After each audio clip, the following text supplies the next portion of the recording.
Selamat siang anak-anak. Siang. Siang. Ya, hari ini kita bertemu lagi di mata pelajaran ekonomi. Kalian sudah siap untuk belajar? Siap. Oke, langsung saja ya. Ya, sebelum belajar kita berdoa dulu. Ketua kelas ini ya Pak. Ya, ketua kelas, tolong pimpin doanya.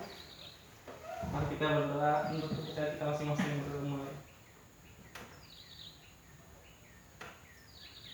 Berdoa selesai. Ya, baiklah. Pada pertemuan kali ini kita akan belajar kelangkaan.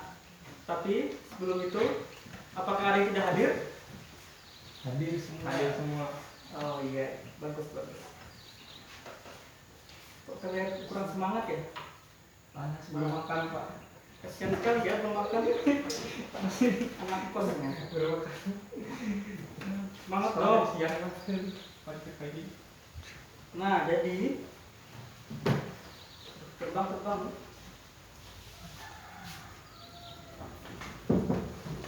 Nah, kalian bisa nggak lihat ini?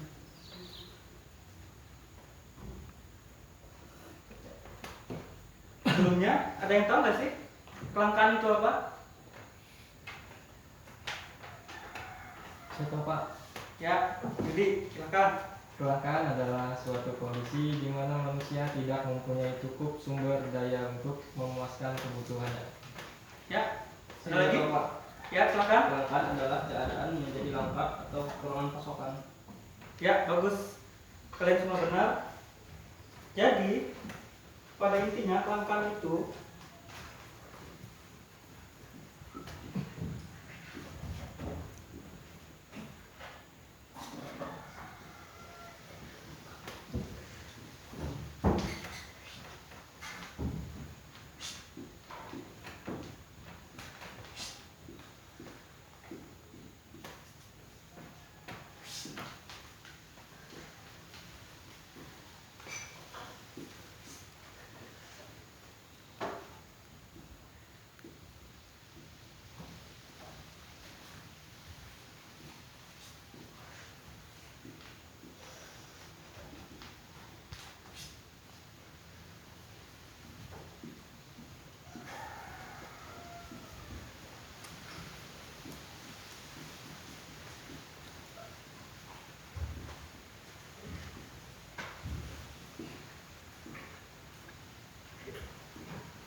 Nah, jadi kelangkaan itu adalah kondisi di mana kita tidak mempunyai cukup sumber daya untuk memenuhi kebutuhan kita. Nah, sumber daya ini dibagi tiga. Sumber daya alam, sumber daya manusia, dan sumber daya modal. Nah, nanti Bapak jelaskan itu sumber daya. Jadi, kelangkaan itu alat pemenuhan kebutuhan tidak cukup untuk memenuhi kebutuhan. Jadi, yang namanya manusia itu ingin lebih. Nah, dan berikutnya itu ada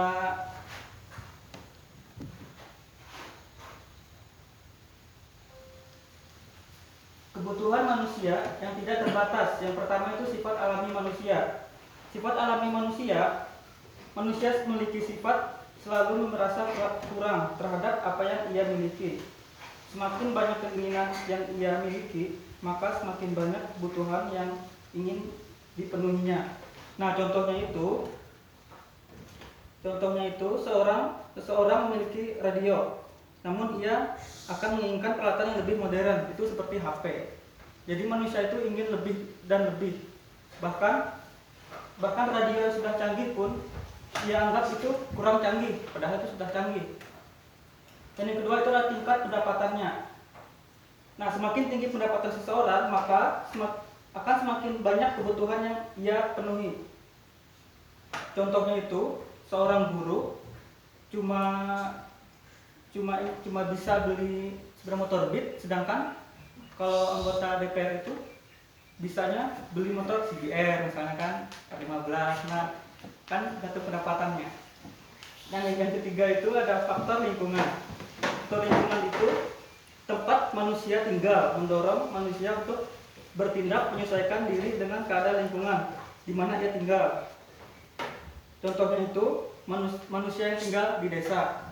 Nah, manusia tinggal di desa itu rata-rata rumahnya kan sederhana kan. Jadi kalau yang tinggal di kota itu rumahnya rata-rata beton-beton mewah-mewah. Nah, itu seperti itu. Dan berikutnya ada lingkungan sosial. Nah, lingkungan sosial ini dalam hidup bermasyarakat, budaya dan keadaan sosial sangat berpengaruh kepada perilaku masyarakat. Hal ini dapat menimbulkan kebiasaan untuk meniru tingkah laku orang lain. Nah, contohnya seseorang itu meniru seorang artis yang ia kagumi atau yang ia idolakan. Nah, dan yang berikutnya ada kemajuan teknologi informasi. Dengan adanya kemajuan teknologi informasi, maka tentang barang-barang dengan teknologi dan model terbaru dapat dengan mudah diketahui oleh banyak orang melalui radio, televisi, internet, dan media cetak, sehingga orang-orang memiliki rasa ingin tahu dan memilikinya. Dan yang berikutnya itu ada akulturasi budaya. Nah, ini artinya unsur kebudayaan yang satu dapat berpengaruh terhadap kebudayaan yang lain. Dengan masuknya budaya lain terhadap budaya yang sudah ada, maka dapat menimbulkan kebutuhan yang baru. Contohnya itu masuknya gaya Eropa ke Indonesia. Nah, contohnya lagi dalam bidang busana seperti itu. Berikutnya ada perdagangan internasional. Perdagangan internasional ini, dengan perdagangan internasional maka akan terjadi perdagangan antar negara, sehingga arus barang dan beraneka ragam yang mendorong meningkatkan kebutuhan. Berikutnya ada faktor sumber daya. Nah, seperti yang saya jabarkan tadi, sumber daya ini ada 3, yaitu sumber daya manusia, sumber daya alam, dan sumber daya modal. Sampai sini ada yang ditanyakan? Kalau diam ini tidak ada. Iya, tidak ada. Nah, jadi yang pertama itu sumber daya manusia. Nah, sumber daya manusia ini disebut juga tenaga kerja. Nah, tenaga kerja mengarah pada kontribusi terhadap kegiatan produksi yang diberikan oleh para pekerja dengan baik. Unsur-unsur pembentukan sumber daya manusia meliputi keahlian, kejujuran, keadilan, dan kekuatan fisik. Nah, dalam ilmu ekonomi, tenaga kerja ini mencakup tenaga fisik dan kemampuan mental yang dimiliki oleh manusia. Tenaga kerja juga langka. Misalnya, bila semakin banyak tenaga guru yang dihasilkan, akan semakin sedikit insinyur yang dihasilkan, sehingga menimbulkan kelangkaan tenaga kerja pada kebutuhan manusia akan semakin banyak dan beragam. Dan berikutnya ada sumber daya alam. Nah, sumber daya alam ini sangat terbatas. Misalnya tanah yang sudah digunakan untuk mendirikan bangunan tidak bisa digunakan untuk yang lainnya. Dengan demikian, faktor produksi tanah menjadi langka dan terbatas. Dan terakhir ada sumber daya modal. Sumber daya modal ini adalah semua jenis barang yang digunakan untuk menunjang kegiatan produksi barang-barang lain. Modal terdiri dari mesin-mesin, bangunan, pembangkit tenaga listrik, dan lain-lain. Jumlah modal sangat terbatas karena kemauan manusia untuk menghasilkannya terbatas pula. Berikutnya ada faktor penyebab kelangkaan. Faktor penyebab kelangkaan ini yang pertama ada keterbatasan sumber daya. Jadi, alam itu memang menyediakan sumber daya yang melimpah, namun jumlahnya terbatas. Apalagi jika manusia mengolah secara sembarangan, lama-kelamaan akan habis. Contohnya itu seperti tambang batubara. Nah, tambang batubara itu kan awalnya banyak melimpah, tapi kalau lama-kelamaan itu akan habis. Nah, sama seperti bahan bakar fosil atau minyak. Nah, itu kan lambat laun itu akan habis. Jadi seperti itu. Solusinya kalau bahan bakar minyak fosil itu habis, jadi kendaraan-kendaraan kan tidak bisa jalan, otomatis kan kendaraan-kendaraan itu harus cari alternatif dengan tenaga listrik, jadi seperti itu. Dan yang kedua ada perbedaan letak geografis. Jadi sumber daya alam biasanya tersebar tidak merata di setiap daerah. Ada daerah yang sangat subur, ada pula daerah yang kaya akan bahan tambang, namun ada pula daerah yang gersang dan selalu kekurangan air. Nah, contohnya itu seperti Pulau Jawa. Nah, Pulau Jawa itu segala bawang, segala bawang putih, bawang merah, segala sembako-sembako di sana cepat bisa tumbuh karena daerah sana dingin. Sedangkan di Kalimantan itu terkenal gersang. Dan yang ketiga itu ada pertambahan jumlah penduduk. Nah, tambahan jumlah penduduk ini selalu lebih cepat dibandingkan dengan pertumbuhan produksi barang dan jasa. Nah, jadi seperti itu. Dan yang keempat itu ada keterbatasan kemampuan produksi. Nah, misalnya kapasitas faktor produksi manusia terbatas karena masih bisa sakit, lelah, dan bosan. Sedangkan kalau mesin, produksi juga bisa rusak atau aus. Selain itu, keterbatasan produksi juga ditentukan karena perkembangan teknologi yang tidak sama. Dan yang kelima itu ada bencana alam. Bencana alam ini merupakan faktor perusak yang berada di lingkungan luar kekuasaan dan kemampuan manusia. Walaupun sebenarnya sebagian bencana terjadi akibat ulah manusia sendiri, bencana akan membawa dampak kerugian yang cukup besar. Nah, misalnya penebangan hutan secara liar kan itu bisa mengakibatkan longsor. Nah, jadi alam ini rusak karena ulah manusia itu sendiri. Dan yang keenam itu ada kemajuan iptek, kemajuan ilmu teknologi, ilmu pengetahuan teknologi. Kemajuan ini bisa membawa dampak baik dan buruk bagi kehidupan kita karena kemajuan teknologi tidak merata atau tidak secara menyeluruh. Semua insan atau masyarakat cenderung meniru gaya hidup orang-orang atau bangsa yang berteknologinya luar biasa. Sedangkan pihak yang meniru ini tidak memiliki cukup kemampuan untuk menirunya sehingga penerapan teknologi maju tidak bisa menyokong produksi yang berjalan sehingga kebutuhan manusianya akan menumpuk dan proses produksinya kurang efektif.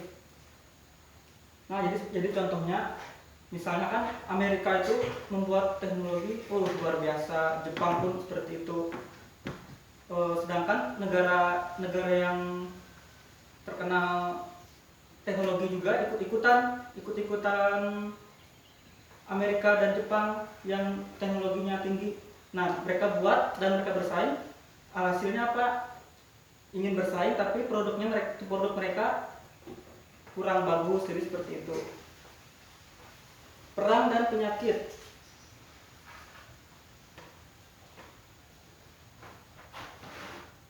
Dan perang dan penyakit ini adanya perang akan menghancurkan semua yang ada di suatu negara, perampasan sumber daya alam, penumpasan sumber daya manusia. Begitu juga dengan wabah penyakit yang menyebabkan sumber daya manusia akan mengalami gangguan untuk produktif dalam kerjanya. Dan berikutnya itu ada kebijakan pemerintah. Kebijakan pemerintah ini yang dikeluarkan oleh pemerintah merupakan rancangan serta sebuah solusi dari segala rintangan yang menghadang.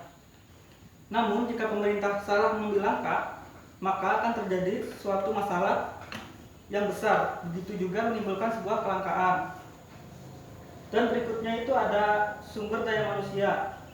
Sumber daya manusia ini atau tenaga ahli yang menyebabkan kurangnya tenaga ahli, yaitu disebabkan oleh rendahnya pendidikan. Tanpa ilmu pengetahuan, maka tidak ada pemikiran bagus untuk mengolah sumber daya alam yang ada. Nah, motivasi juga bisa menjadi sebuah kendala, sulitnya ditemukan tenaga ahli. Mungkin dari sisi penghargaan kurang diberikan sehingga para ahli merasa kurang mendapat pengakuan sehingga mereka menjadi malas untuk berkontribusi. Berikutnya adalah dampak kelangkaan. Nah, dampak kelangkaan ini yang pertama itu ada para produsen produk olahan kedelai seperti produsen tahu, dan tempe berhenti produksi. Itulah dampak dari kelangkaan itu. Nah, sedangkan para konsumen olahan kedelai tadi mengurangi porsi konsumsinya. Nah, berhubung produk ini terbatas, maka harga produk tempenya itu akan naik harga tahunya. Keberadaan tempe dan tahu sulit ditemukan di pasar. Nah, jadi contohnya ini sama seperti masker sekarang ini. Contohnya kalau masker dulu, kalau masker kan di mana-mana sudah ada, masih ada di toko-toko atau di minimarket. Coba sekarang orang malah ingin memiliki masker, alhasil apa? Jadi langka dan harganya pun mahal kalau ada. Berikutnya adalah strategi untuk mengatasi kelangkaan. Nah, strategi pertama itu ada menyusun skala prioritas kebutuhan. Nah, skala prioritas kebutuhan ini adalah suatu daftar tentang berbagai macam kebutuhan hidup yang disusun berdasarkan kepentingannya. Dari yang paling penting dan mendesak dapat ditunda pemenuhannya hingga tidak perlu dipenuhi. Dan yang kedua itu berlaku arif dan bijaksana dalam memanfaatkan sumber daya. Nah, berlaku arif ini dibagi 3, yaitu memanfaatkan sumber daya alam secara efisien dan efektif, serta menggali yang belum terangkat. Kegiatan ini perlu dilakukan agar sumber daya yang tidak ada cepat rusak atau punah, dan yang baru dapat dimanfaatkan secara optimal. Contohnya itu memperbaiki barang yang rusak. Nah, jadi kalau barangnya itu rusak, buat apa itu ganti kalau masih bisa diperbaiki? Yang kedua itu ada menyelenggarakan pendidikan dan pelatihan keterampilan untuk meningkatkan kualitas sumber daya manusia. Melalui kegiatan ini diarahkan terbentuk tenaga-tenaga terampil dan ahli di bidang sehingga dapat memaksimalkan kegunaan sumber daya itu. Contohnya menyelenggarakan kursus menjahit dan pelatihan montir. Dan yang ketiga itu mengelola dan mendayagunakan sumber daya modal secara tepat. Pengelolaan sumber daya modal secara tepat guna akan membuat seseorang mampu mengatur penghasilannya dengan benar. Bagi pengusaha, ia bisa mengefisiensikan biaya operasional sehingga keuntungannya itu diperoleh pun maksimal. Nah, sampai sini apakah ada yang ditanyakan? Kalau tidak ada, saya ingin bertanya kepada kalian.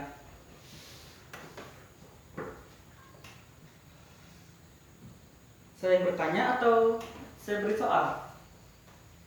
Serah Bapak. Oke, kalau seperti itu Bapak beri kalian soal. Soalnya ada 4 saja.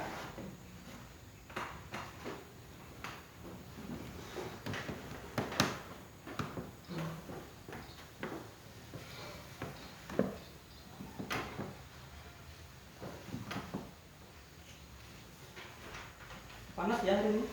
Panas. Kita santai saja. Jangan terburu-buru. Kipasnya rusak. Oh, kipasnya rusak ya ini? Kasian sekali ya. Alami.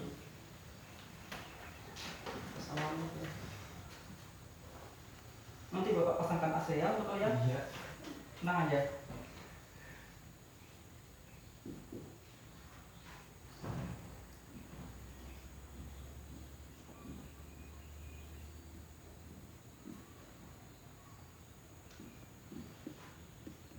Ini tulisan Bapak kelihatan nggak? Kelihatan.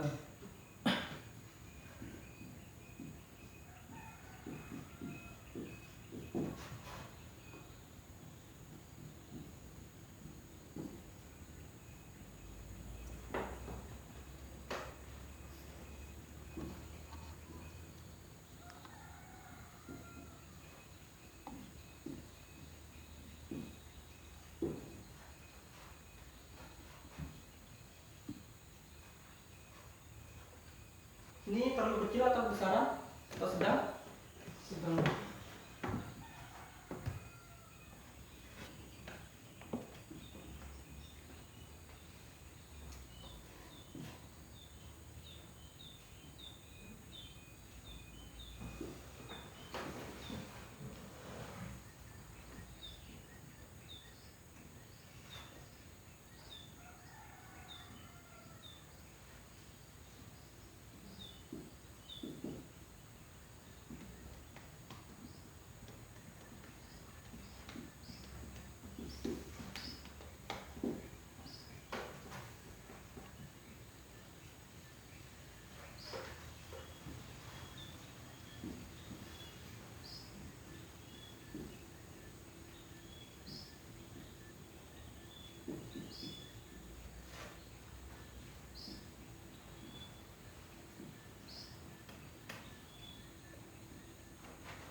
Ya, ini ada 4 soal. Mau tambah nggak? Atau Jangan. cukup? Cukup, Pak. Atau dikurangin? Jangan. Ya, ini 4 soal. Bapak berikan waktu 10 menit atau 5 menit? Ya, 5 menit. 10 menit Pak. 10 menit, 10 menit. Oke, 10 menit. Dari sekarang ya. Iya, ya Pak.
Ya, apakah sudah selesai? Belum. Dikit lagi Pak. Lama ya, ya.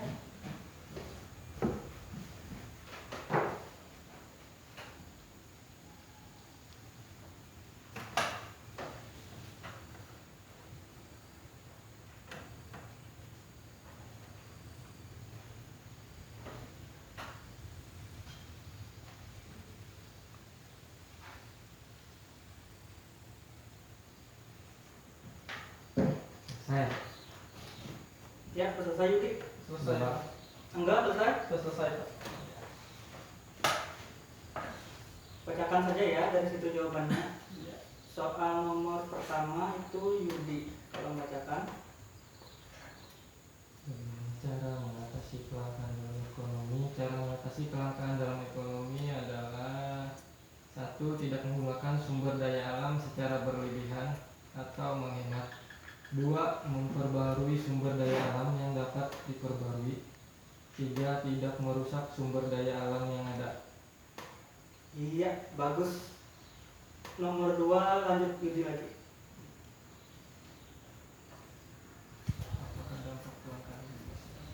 dampak kelangkaan bagi masyarakat adalah susahnya mencari barang yang kita inginkan. Barang langka tersebut dijual dengan harga yang sangat mahal karena langka. Udah? Sudah. Sekarang nomor 3-nya itu Angga. Berikan contoh kelangkaan yang ada pada saat ini.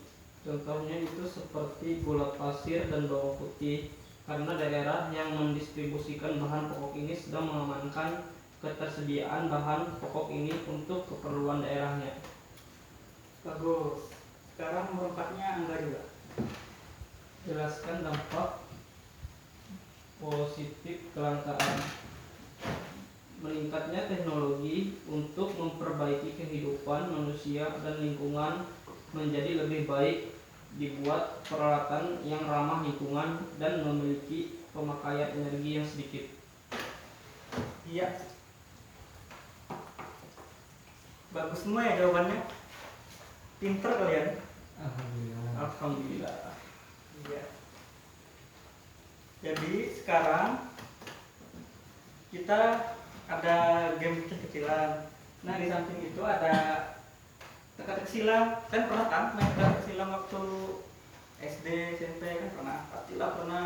Masa nggak pernah. Nah, ini ada di sini ada nomornya. Jadi kalian nanti ambil satu, terus kalian kerjakan. Soalnya sudah Bapak taruh di situ. Nah, dari siapa duluan? Silakan Yudi. Enggak, Pak.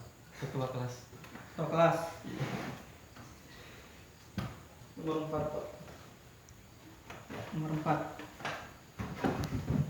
Al dan soalnya di bawah dong. Judulnya Sumber daya yang tersedia dalam hidup manusia harus bersifat apa? Harus bersifat titik-titik.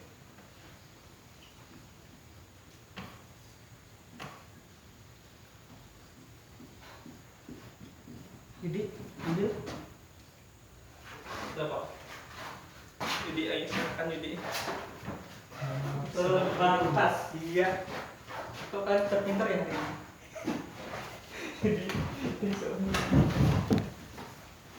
Nomor 1, jumlah barang tidak mampu mencukupi kebutuhan manusia disebut apa? kelangkaan. Ya, tulis.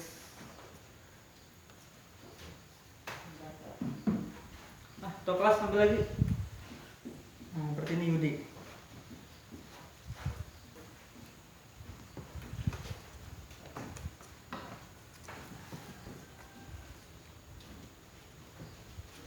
Kelangkaan, iya.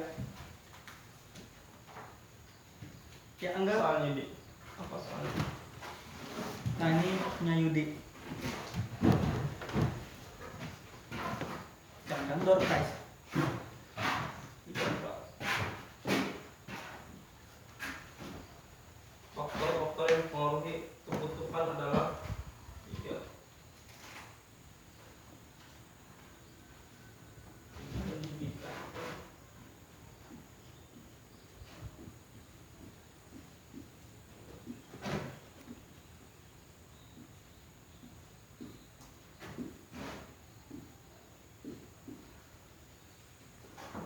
Oke, mantap. Silakan untuk soalnya. Enggak Yudi. Kelangkaan sumber Kedua daya menurut. dilihat dari sudut ekonomi disebabkan oleh faktor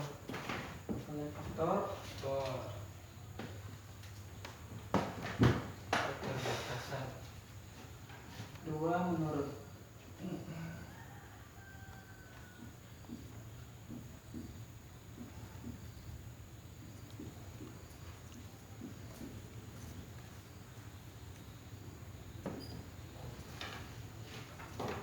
Iya.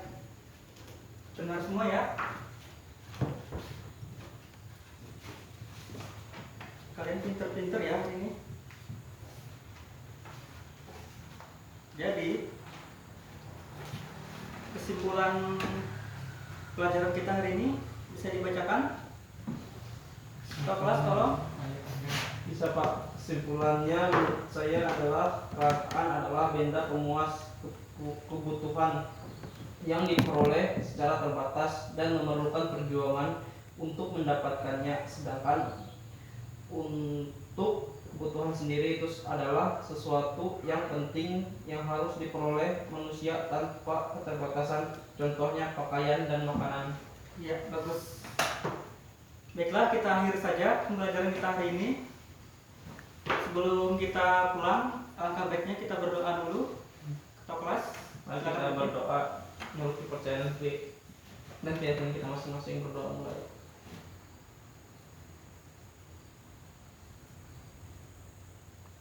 Ya, berdoa selesai. ya terima kasih semuanya atas kerjasamanya. Semoga ilmu yang Bapak sampaikan hari ini bermanfaat. Semoga kalian kedepannya jadi orang sukses dan semuanya sehat. Wassalamualaikum warahmatullahi wabarakatuh. Waalaikumsalam warahmatullahi wabarakatuh.